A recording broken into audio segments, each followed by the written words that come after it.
Hey guys, we're back. This is episode 4, right? I think. Yeah. Yeah.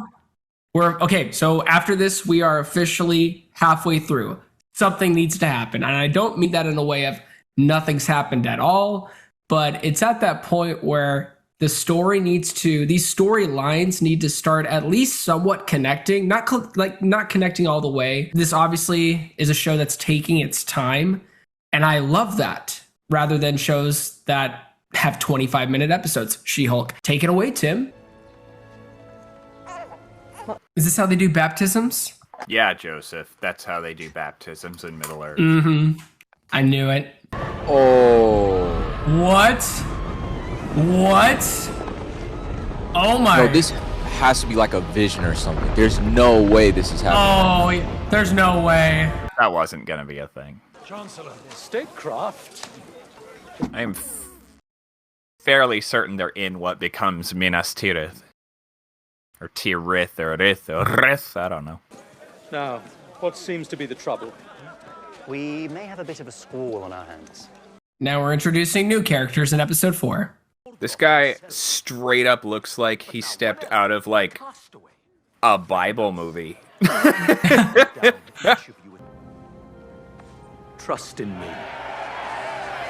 For by the calluses on my hands, I swear that elven hands will never take Numenor's helm. Do you want Barabbas?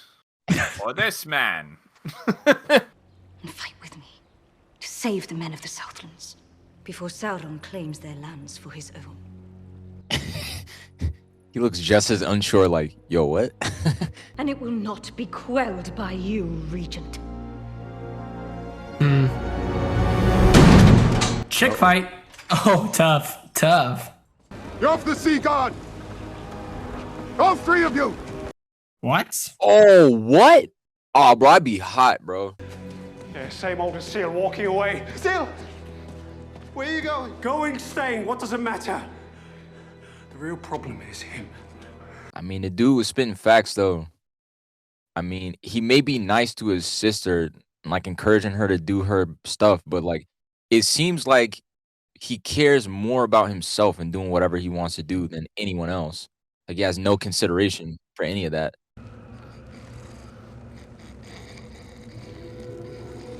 Is this like his dad just dying on the floor or something? Or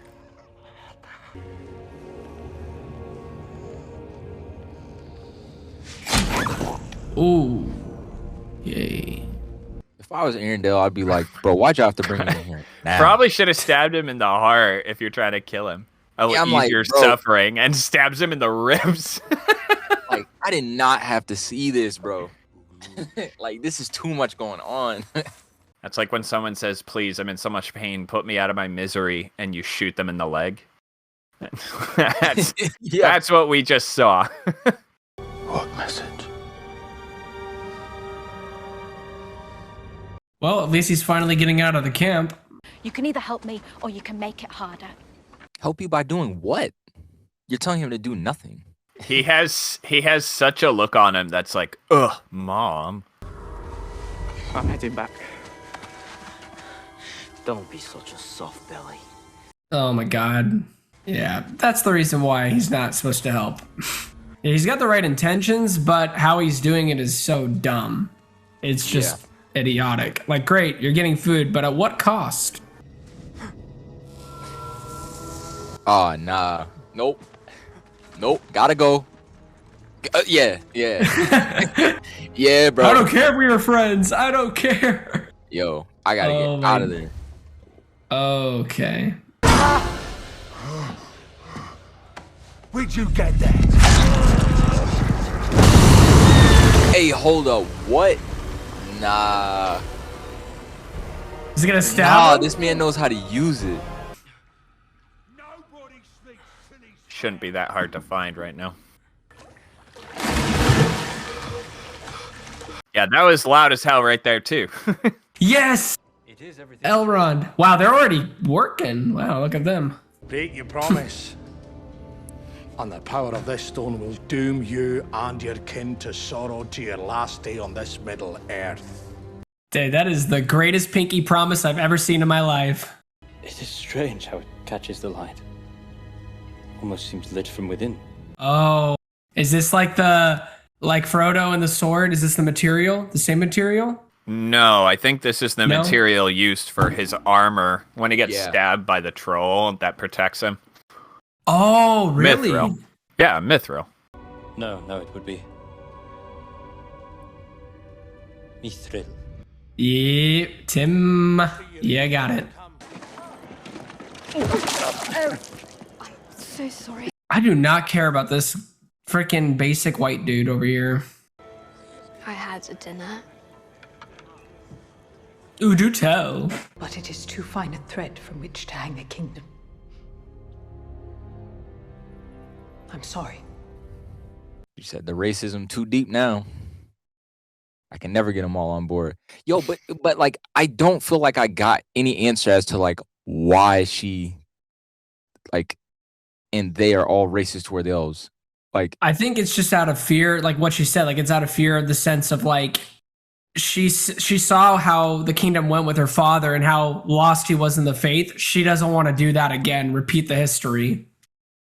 I can understand that perspective somewhat. it's like, but at the same time, she's like, oh, well, I know it's not the elves that's going to bring our downfall. It's going to be us that brings our own downfall. Oh, yeah. I really, granted, there's still 20 minutes left. Maybe she'll have a change of heart at the very end. I hope that's the case. I don't want another whole episode of her complaining about this prophecy and how she doesn't trust the elves. And then Galadriel's trying to convince her.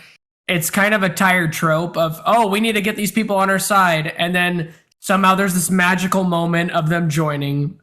I don't know. I hope that's not the case, but it seems like they're building it up to that point.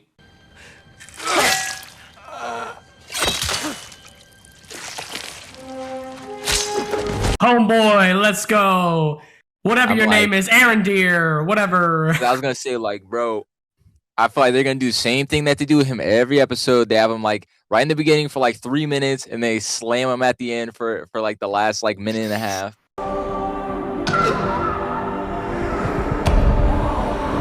Dang, wow, that's a lot of orcs. Yeah, that's an understatement. Yeah, it's over with.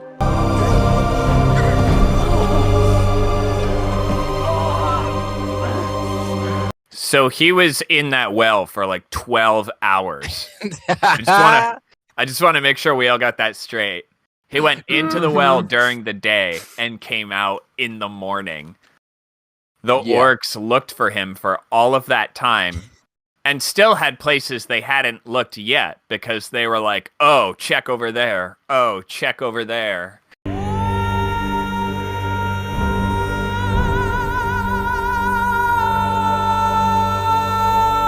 I love this. This is awesome.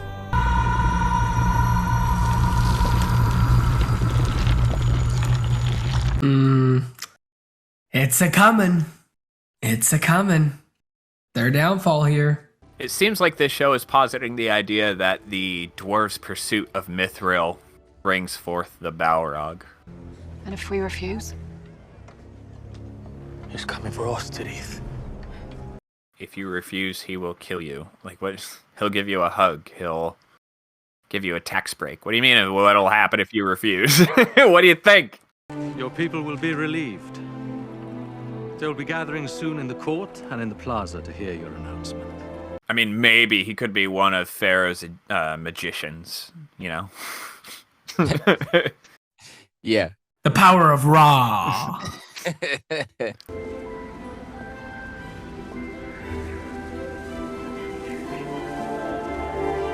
It's fulfilling the prophecy because she's leaving. Leaving, ya dummy. But Isildur's father has to live too.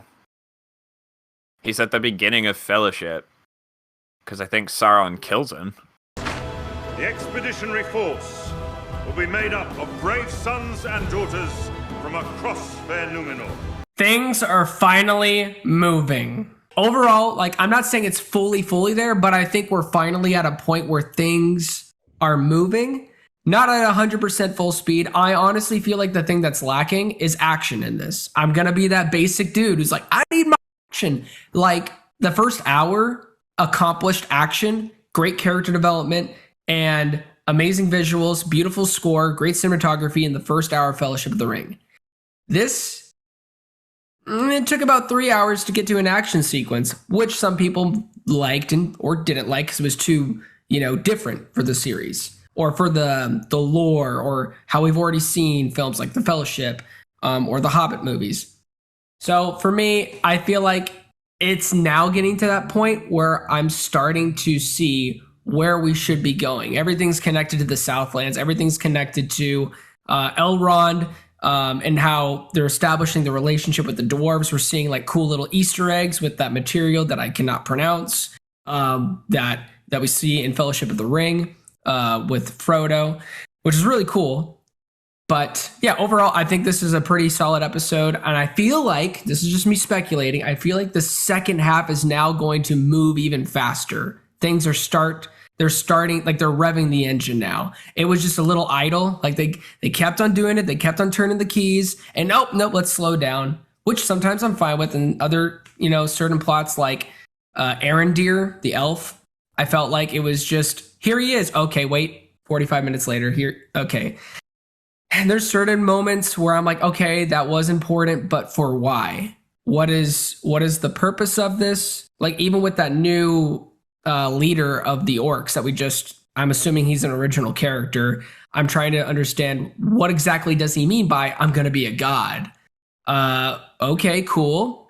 How are you connected to all this? Maybe we'll find out next week. But that's all I wanted to say was I feel like it took a little bit of, getting the juices flowing with these couple episodes. It took a little too much time for for certain story arcs. But now it's starting to hit the engine. We're starting to rev it. Not all the way. I'm not saying that, but I think it's starting to get there. But yeah, what do you want to say, Tim, about this episode, the show overall? I just found it interesting how the people did their about face at the end because of the tree, when it just seemed like a really funky about face. I don't know. See, it seemed like a weird 180 to me because earlier in the episode there's like that person who's like, oh, the elves are bad, she's an elf lover, this, that, and then the leaves fell and everybody was like, you know what? We should go back to the old ways. And now like just some leaves fell and all these people who are angry at the beginning of the episode are just like, yeah, okay. Well, it's kind of like it's like a scene in Passion of the Christ that I'll take. And I know biblical. We were getting biblical in the first half, and then the end of this Sounds episode. Like a stretch. So go on. It's a little bit, but it's like the idea of prophecies and the idea of seeing something that is so beloved in a culture being torn apart, or it's fulfilling a prophecy. And I think, like with Passion of the Christ, when the veil was torn and when the earth was shaking, you see like the, what do you call them? The Pharisees just freaking out, but also like in shock and awe. They're probably pissed, but like with this, I feel like that was a moment for them and their culture, especially for the queen, where it's like the petals are falling. This is fulfilling something of we need to help these people. So here's what I'm going to do right now. Since we're comparing these things, let's really compare these things. Give me a second. Now, granted, some people want to just disregard it because of their fictitious mind or out of fear, right? So that to me could also be believable if somebody's like, yeah, whatever, I don't care. Like, we're not going back to those ways. So I believe it. So we're comparing... Hold on. Okay. So we're comparing two different prophecies here. So you're saying that the people are like, oh, these leaves, they're a symbol of a thing, and their falling prophesies this, so we should shape up, and comparing it to the tearing of the veil. So leaves falling and tearing of the veil. So which one sounds more miraculous to you? The leaves falling off the tree in a windy city that's on a cloudy day, or a veil that was 60 feet long, 20 feet wide and as thick as the palm of your hand. Getting I get what you're torn. saying. But like in their culture, I think like I obviously the veil, but in their culture, that has never happened, or at least like They've like never to that fallen extent. before? Well, that extent. That's like what as much it as is. they were. I think Yeah. I see what you're saying. I see Because what like you're saying. that's a miracle to them and their culture. Granted, obviously, like if you had to choose one, the veil definitely that's crazy. But for That's the intense. context, like the context of Lord of the Rings, Rings of Power, I can understand why the Queen was so like against it. And then obviously, like I'm pretty sure I said it, where oh no, she's gonna have a moment where a miracle happens, or somehow she's convinced at the last minute. And that's exactly what happened. But at the same time, I'm glad because thank God we don't have to have another episode of convincing this woman who's really annoying for a majority. Like I don't know if she's the worst character, but she's definitely the most annoying. She's most annoying next to the little kid who looks like he's going to be a tool for Sauron. Maybe, I don't know. Maybe the orcs will convince him to join sides. I don't know. Maybe he'll become a half orc. I don't know. I don't think anyone's annoying. Maybe Adar is his dad. I'm just kidding. I don't think Daddy? anyone's annoying so far. Not really. This episode had absolutely zero of the Harfoots. Nothing. That was the one thing I noticed too. I just the stranger, that for me, okay, so for me there are 3 annoying characters, okay, because they are annoying to me. That lady is annoying to me. I still listen, even though there are reasons or whatever for why they don't rock with the elves or whatever, like it still kind of makes no sense to me. And like at this point I'm just giving it a pass because I'm like, I feel like something, it just does not connect in my brain with that. Like I know she explained it or whatever, and I'm like, okay, it still doesn't really make any sense, but okay. She has been very annoying because it took up until like this episode for her to at least say something about what it was, and even then, like I said, to me it was not a very convincing argument. And then like 15 minutes later, like the little miracle happens and she's like, okay, never mind. So she's like annoying. I agree that boy is very annoying. Boy. With the hilt. Boy. Yeah, boy. Very annoying. Cause like I said, he seems like the kind of guy to get everyone around him killed. And like basically it's showing that is kind of true. Like he's literally like endangering everyone around him. And then the third annoying character is, that's right, you guessed it, the stranger. So annoying because he didn't do anything this episode. He wasn't even here, man. They've done nothing with his character except show because like that's the thing. Okay, he was just born, man. Right, kinda born yesterday. He's baby Gandalf or baby Sauron. He's baby something. I don't. He's baby annoying. Like is what he is. Like my. So my issue so far, like with as far as what my favorite episode is, I'd have to say it's still number 1 for me. For me, it's the first episode. I feel like they put their strongest foot forward in that first episode, and I feel like the reason why is because they knew that they had a lot to prove.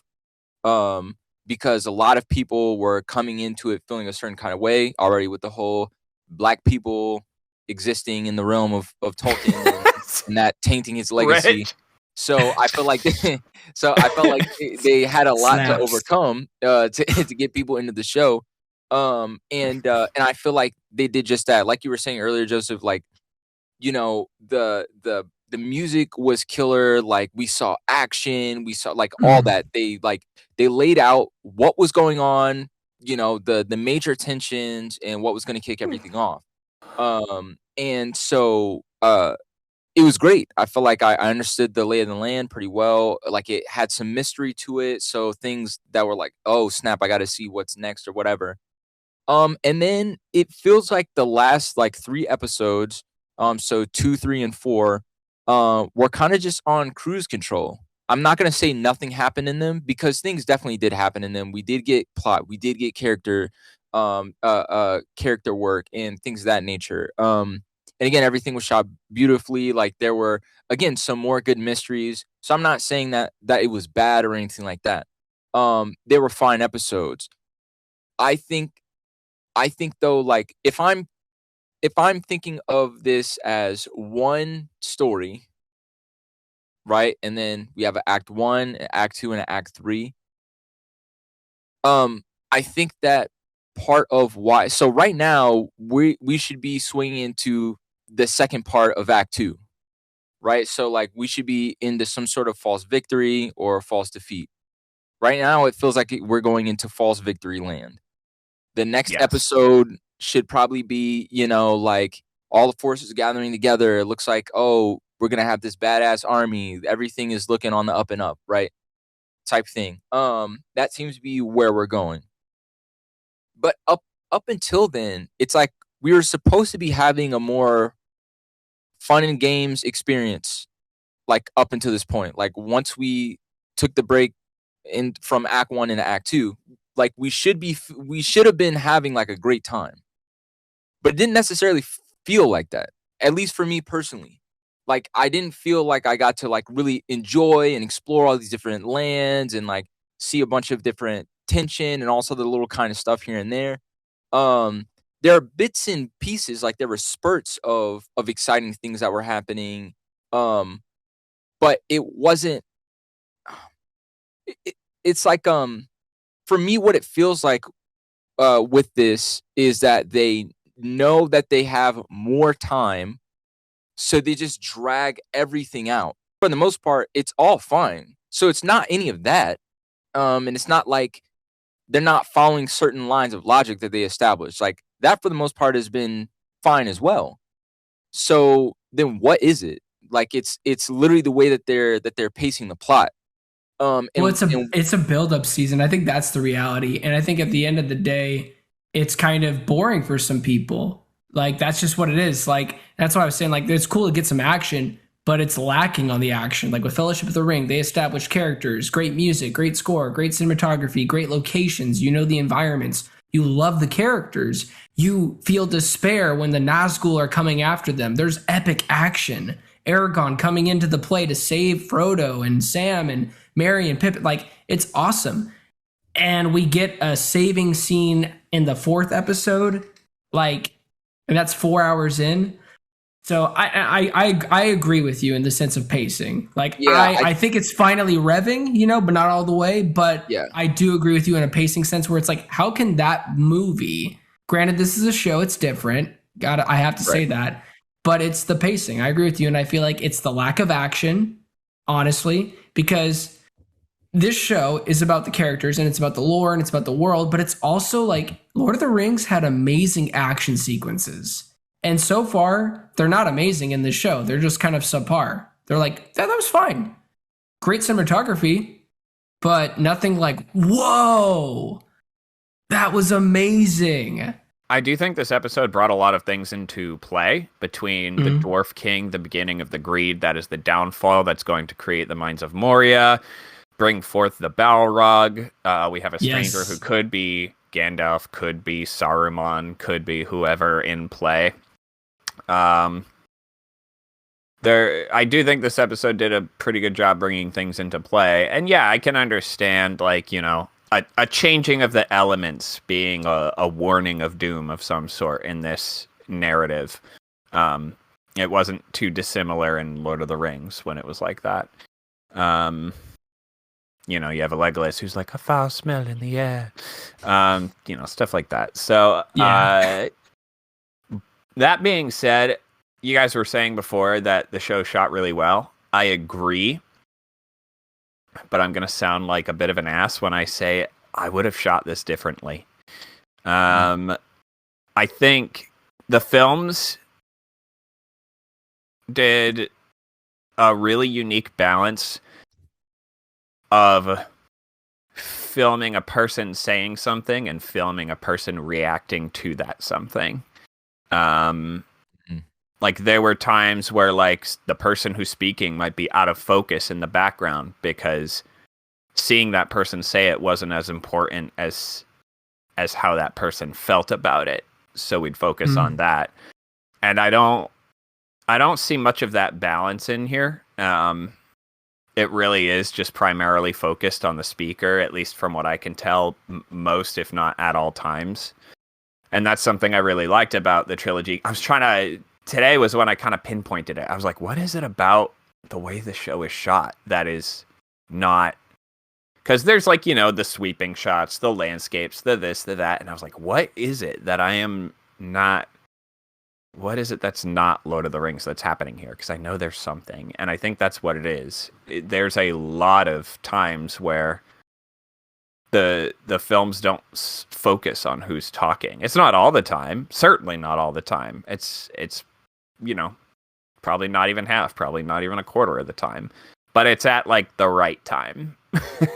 It feels like it's at the right time. So here's hoping the second half of Rings of Power is amazing. And it's the show that everybody wants, even the haters. I hope they like it. You know what, haters? I'm talking to you. I hope you put your, hatred aside. And this show is just balls to the walls amazing for you. I hope you get something out of it. With that said, thank you so much for being here, guys. Please don't forget to like and subscribe, and don't forget to be blessed.